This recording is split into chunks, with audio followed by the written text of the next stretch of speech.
Welcome back, ladies and gentlemen. This is the SMG Blacklist Podcast. I am one of your hosts, number 23 on the Blacklist, Jack Wengroski, and with me is... Number 13, Melissa Maxey. So we're here to talk about number 55, Season 2, Episode 21, called Karahurt. This is a story about a Russian and a designer virus. So it starts out at a college campus, and it shows a professor. He's handing out pamphlets, and students are walking by, and one of the students comes up to him, and he talks to him about his pamphlet, hands it to him, and as the boy walks off, he starts convulsing, and he falls to the ground. And as he falls to the ground, you can see his eyes are turning red, and he's bleeding out of like every orifice, and uncontrollable shaking, foaming at the mouth. And I'm like, oh my gosh, it's Ebola. And all these people come running up, and I'm like, stay back. And the guy's doing this a petition, and he gets the kid to sign his petition. They're having a nice little conversation. And as this kid's bleeding out, this guy's looking at him with the evil eye, and the kid looks back like, what did you do to me? Without ever saying anything. It was the motion in the faces. It was just so gruesome. Oh my gosh, it was terrible. It was. And all I could think of, oh man, this guy is just terrible. And so he's at this point grinning because of what's going on, and he's looking at his watch, and it takes, it was about 10 seconds on the watch for this kid to bleed out. Although apparently he did make it into the hospital and died under care into the hospital. So they did know what disease that he did have. So the CDC's called in. So that's how we've started. We know that's maybe some sort of pandemic they're trying to start, something that this guy is trying to spread, and we don't know if this is patient zero or what's going on. So then the next part is Liz shows up at this diner, and Tom's waiting for her. Puppy dog eyes. Yeah, she walks in, and she's dragging her feet. She sits down in front of him. She's slumped in her chair. She doesn't really want to be there. And he proceeds to tell her how much she's like, because when we left them, she had gone to his place in the rain and they were hugging, right? So she's like, I didn't mean to show up there. That wasn't my intention. Just want you to know that. And he's like, I just want to tell you. And she's like, don't tell me. She's like, why don't you just talk about your boat or talk about anything else? But I don't want to hear what you have to say. And he's like, I just want to apologize. And she's like, we're way past this. We're past the apology stage here. I mean, what did you think of that scene? I think they're really playing the whole poor Tom thing. He's still in love. He's trying to do something. I think he's still got something up his sleeve, but he does seem very much like the jilted lover that's trying to earn her love and respect back. But he's trying really hard. But is it for a reason? When he left that German consortium, he promised something to them. I think that's that might be part of the finale that's coming up. I think there's a whole lot of options, but I just don't think it's altruistic and true love. I think he's trying to get back to her for some odd reason, which would be weird because the whole thing that got him back there was the fact that he loved her that much that he still had her picture in his wallet, but that whole thing really never has gone away. No, it hasn't. It was funny. Their conversation was very interesting because she's like, I don't know who you are. I don't know anything about you. You know nothing about me. Right as the waitress shows up with her favorite food, crispy bacon and a coffee. And he looks at her and she's like, well, I'm eating the bacon. And I'm like, you can't pass up the bacon. And he's like, call me Jacob. I'm like, oh my gosh. I'm like, Lizzie, you need to run. Run, Lizzie. It's true love. And Tom couldn't sell near as many Ford Mustangs if he wasn't Tom. Yeah, this is true. So she gets a phone call and she has to book it out of there. Yes. Red, is that where Red calls her? Red calls her. But the next scene shows her and Ressler are meeting a Russian CIA counterintelligence team trying to find Karahurt. Is that what it was? Yes. Isn't that where I think Red talks to her first? And gives her the name of Karahurt. And so that's when she goes to the CIA to find out what they want to know, because they want to know where she heard about Karahurt. Okay, so at Reddington, so when they show Reddington, he's asleep in his chair. He's asleep. And in the next room is somebody screaming. There's like terrible, like screaming. And the thing that wakes him up is when Dembe comes through the door with Liz. That's what wakes him up. It's not the screaming. Like, the screaming is like lulling him to sleep. and so then that's when they have him and Reddington and Liz have a conversation. Right. And she's trying to get more information about her mom out of him. And I thought it was funny because she's talking to him about her mom, and he's telling her about Karahurt, and he's totally ignoring her. Yeah, she's trying really hard, but he really kind of forces the issue because people's lives are at stake. It's terrorism, WMDs, the sky is falling. And so she really kind of has to go with this and can't further the questions about her mom. She takes that info, she goes to the CIA team, and they talk about it. And they've been doing their own investigation for quite a bit. And they don't even have information that Karahurt's in the country, which I think that's one of the things that Red has been working on, is to find out this Russian connection and if Karahurt is truly in the country. And it turns out it is, but the CIA task force, that's the Russian task force, almost doesn't believe her. And so this guy comes back out and says, look, I have a contact that you can talk to. And that's when she says, I know about this lady. She doesn't identify it as her mother, but this Russian agent. And he says, oh, that name, she's a myth. She's a ghost. So we know Elizabeth's mother is not only a Russian agent, but really just a deep undercover agent that is so elusive. Most people, even on the task force, don't even think she's real. This isn't the first time that we've heard this. Right. I mean, and it also takes me back to when Reddington met up with one of his wives, and she was like, have you told Liz who she is? So I think that season 3 is really it'll be a jumping point into this new finding out about her mom. Right. And during that, if she was Reddington's wife, I couldn't figure out why she wouldn't have been Elizabeth's mother. And now we know, because this woman barely even existed before then. So this wasn't probably wife number 1. She was probably wife number 2 or 3 at that point. And so that explains why that relationship only lasted a couple episodes. So now we're looking for the mom, and they're going to check on it. And so the chase for Karahurt starts. And so then what? So what happens is they find out that there's going to be a bomb somewhere, and they know it's going to be in a truck.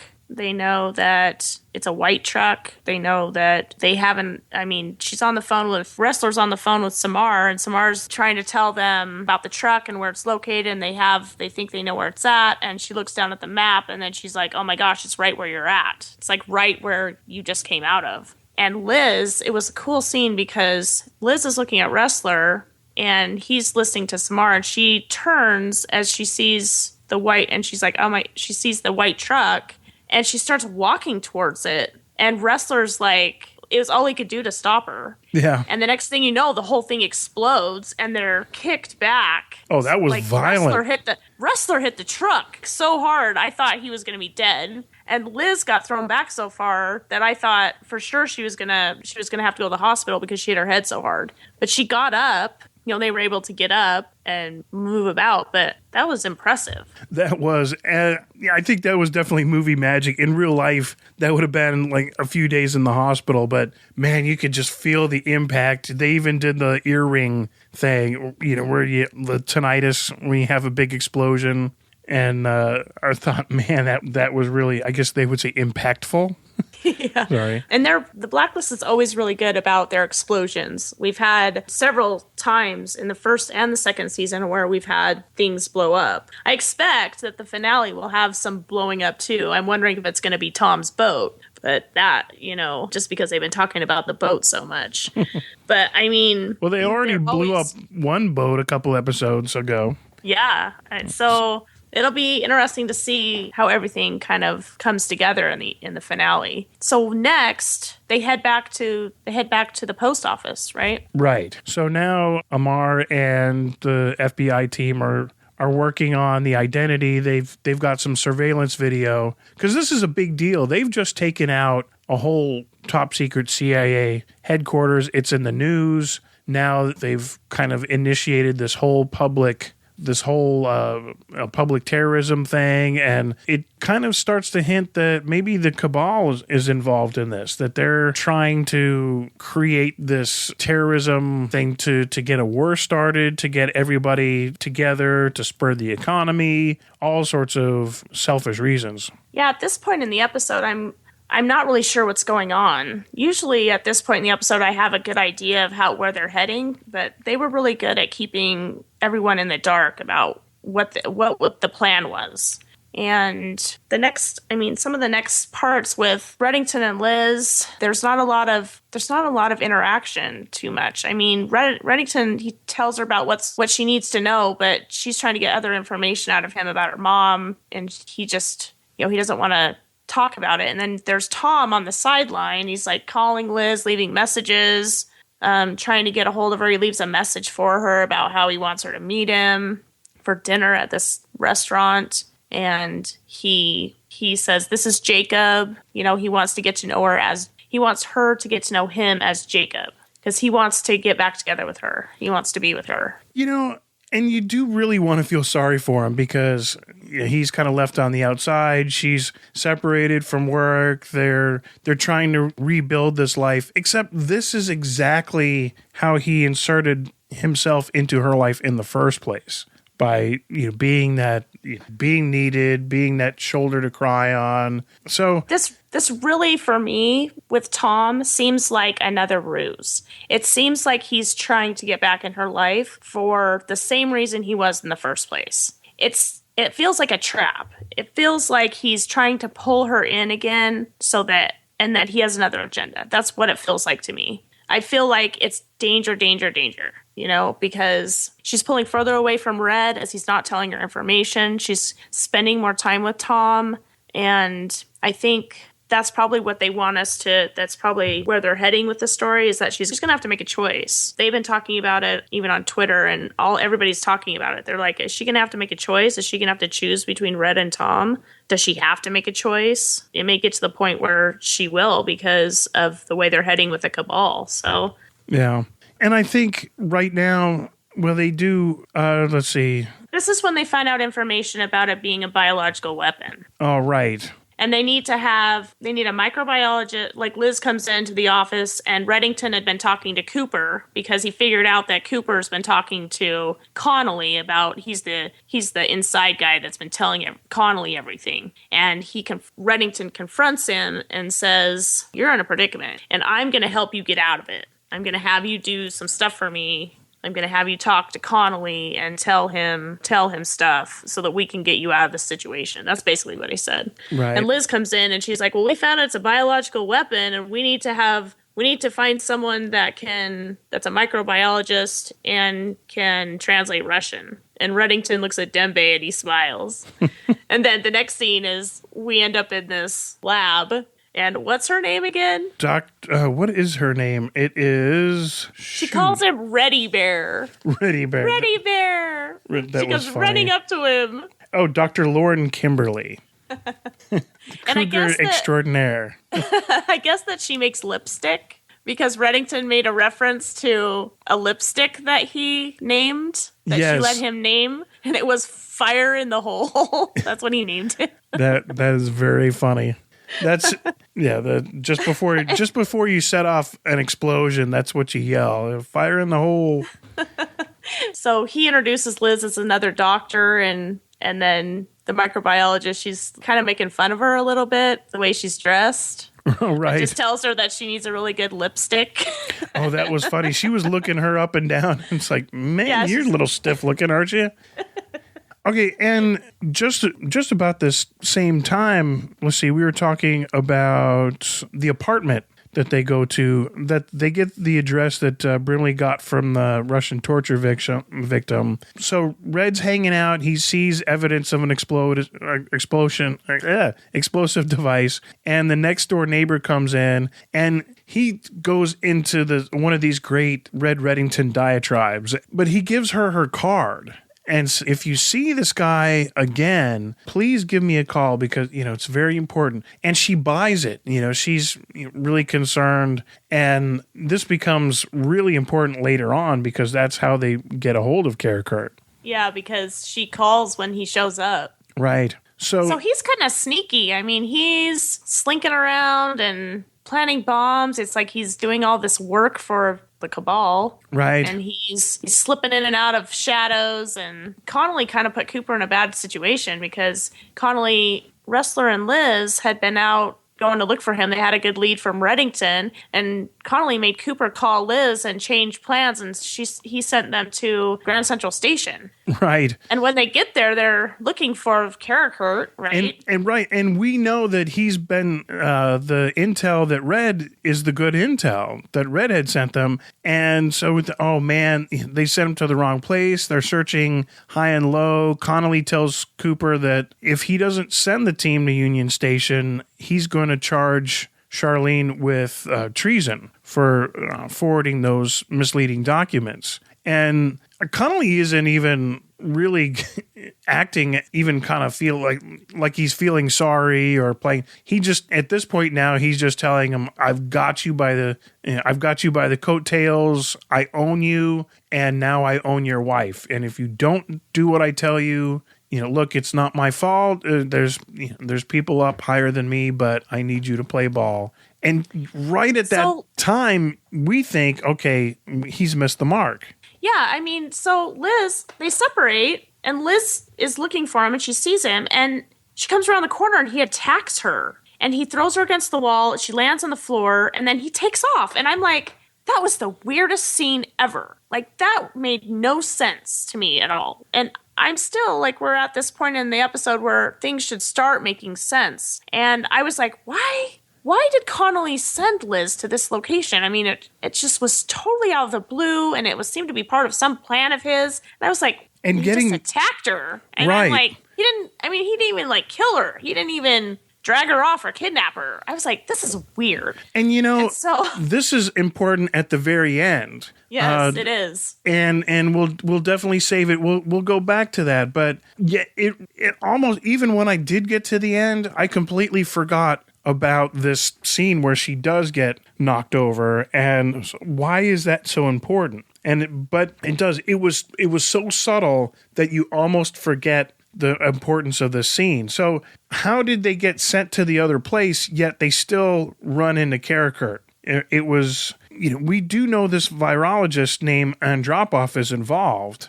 And so they've raided his apartment. They know he's trying to spread some sort of disease.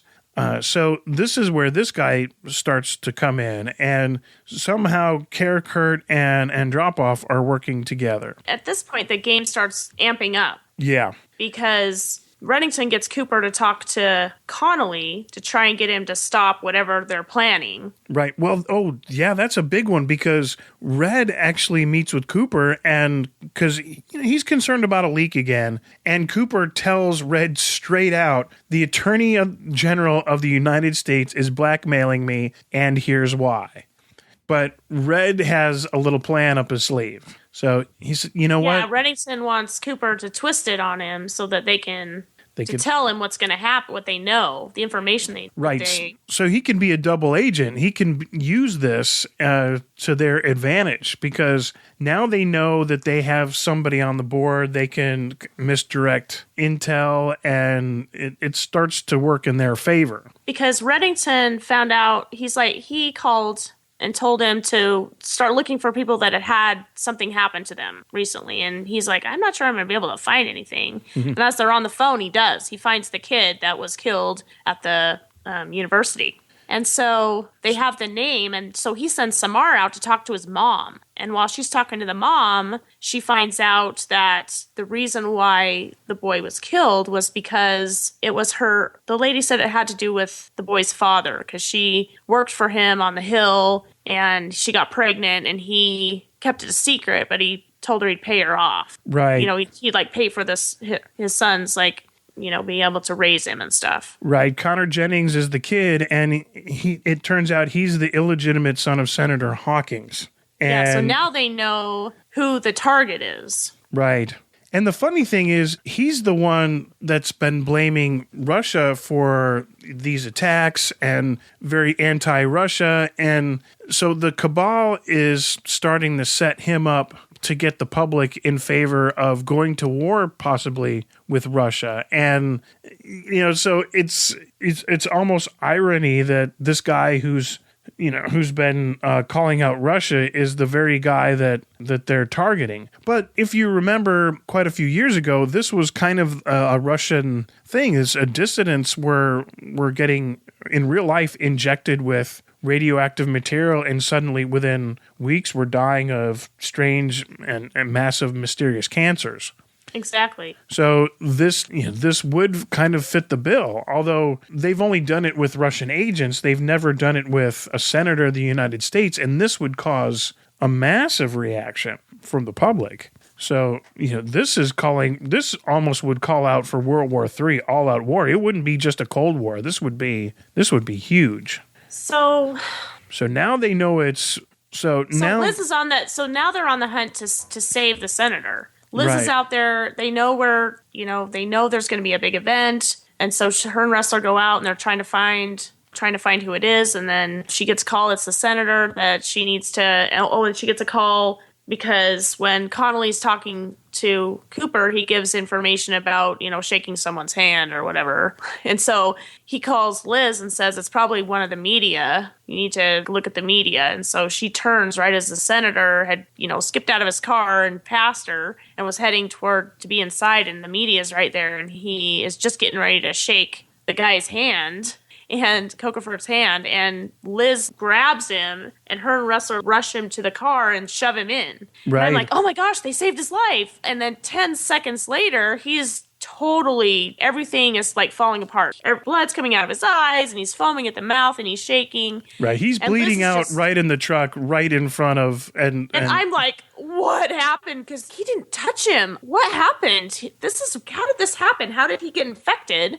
And he didn't even touch the guy. Right. So that's what takes us all the way back to the middle of the episode where we almost forgot, where Liz got knocked over by what was supposed to be Karahurt. And that's they injected her with the designer virus.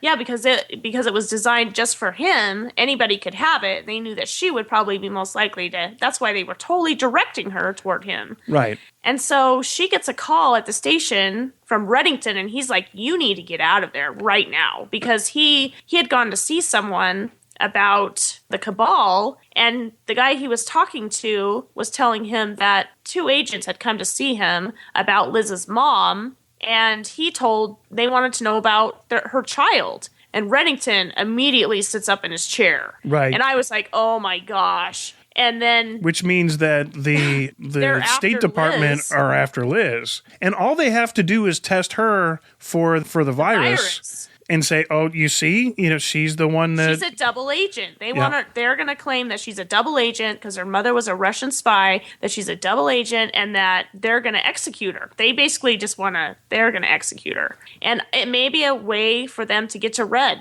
by doing this, because they know that Liz is the only thing that control him. So he tells her to get out of there right as, she's like hiding, and Connolly comes in with his staff. And I'm like, oh my gosh. And then they end the episode. I was like, oh my God. The season finale is going to be fantastic. Oh, yeah. it's really about Liz running for her life and trying to find out information about her mom. Well, so I think we're going to find out about her mom. I think this is going to signal the end of Connolly, because you really can't have both now.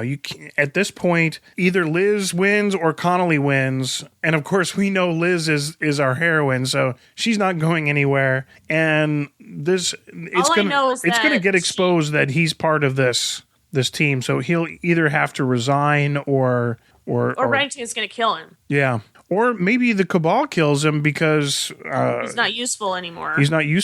Or he would take too much heat. Yeah, I think we're going to get a lot of answers. We're going to get a lot of the chase between Liz and the Cabal. Let's see, Connolly's thing, and what else? The more information about the mom, because we've been hearing this for 2 episodes now that he's not going to give her the information, but she's going to find it out. And I don't know why Red's so hesitant to tell her, even though he knows that she needs to find out this for herself. And that's what he keeps saying. Well, it was interesting when I was watching the preview, which I watched like 5 or 6 times, and it looks like Liz's wrestler helps her get out.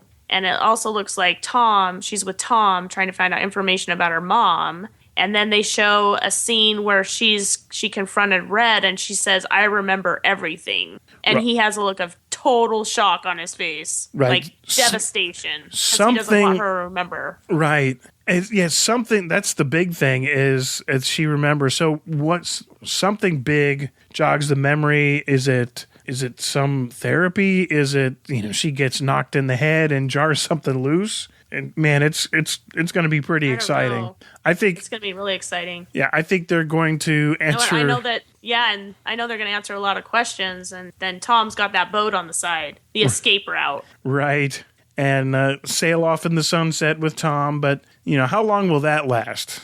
At least enough for the heat to die down. But till she can go back undercover. Yeah. And we do need at least 2 more of those really nice Mustang GT commercials with Tom. They totally did. They did the Mustang commercial. It was a shortened one this time, but it was totally amazing. oh my gosh. And they totally did, because I'm a famous Gillian Anderson and David Duchovny fan, because the X-Files are coming back.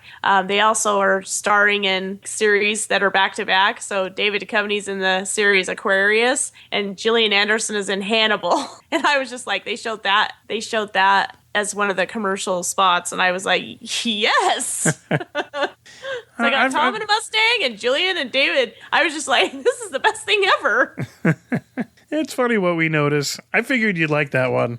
It was good. So are we ready for the finale here next week? Yes, we are. It's going to be very exciting. We've got... It's going to leave us at the end going, oh my gosh, I can't wait till it starts again in the fall, because I think it's going to be really good. Yeah, it's going to be awesome. And I wonder where they'll go. Will they tie this up and do some straight Blacklist episodes, or are they going to find, or maybe is the mother storyline really going to take us into season 3? Because I think it will. I think the mother storyline is going to take us into season 3. I think that her and Tom, they do escape together, that I think they're going to go in search of her, and that may end up they could be in Russia. Right. I mean, they could end up going to Russia. Because the whole thing about the Fulcrum was supposed to keep Red alive, but that's a non-issue anymore. Red even said that. They're out for blood. They know that and it's no reason to hold it anymore, which seems a little dangerous, because if something does happen to Red and that file goes out and those names are still viable like they say they are, even though it's a 25-year-old file, it still would be very bad for the Cabal.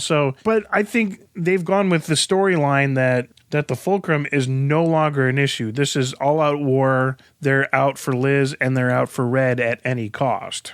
And so that's why I think the Cabal might end during this finale, and the mother storyline is something that kind of goes forward. Right. It'd be interesting. It'll be very interesting. All right, so shall we take it on home? Yeah.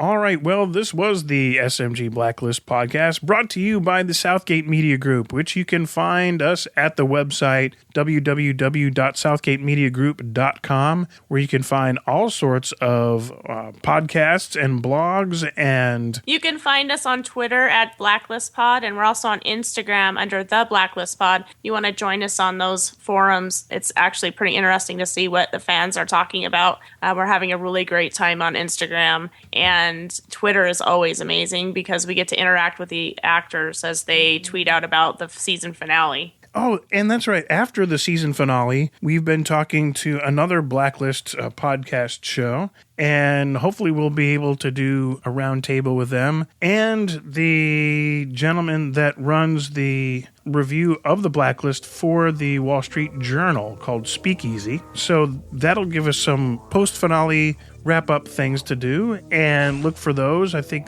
those will probably be on some Patreon extra subscriber things and a little post-season wrap-up for everybody. So be on there.